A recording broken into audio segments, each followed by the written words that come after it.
John 14:6. I am the way, the truth, and the life.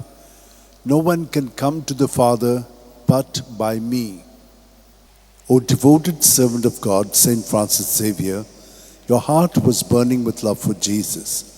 Impelled by this love, you went from country to country and spent yourself unto death, proclaiming the name of Jesus and the good news of salvation. That is why the Father filled you with glory in heaven and preserved your body from corruption here on earth. Filled with joy for these unique gifts, we join you in praising the Father, and now we ask your intercession for ourselves. You may pray for whatever you want through the intercession of Saint Francis Xavier.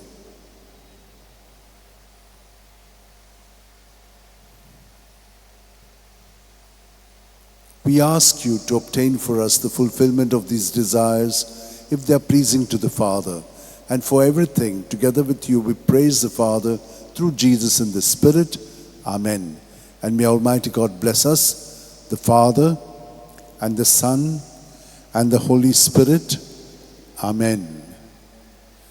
San Francis Xavier, Voda Cura, Radi Samcha Mogan, Las Lolia, Besangal Saiba, Desaramcha, Sambalung Sodakal, Gopan Tuja, Besangal Saiba, Sharar Goincha, Sambalungamka, Gopan Tuja.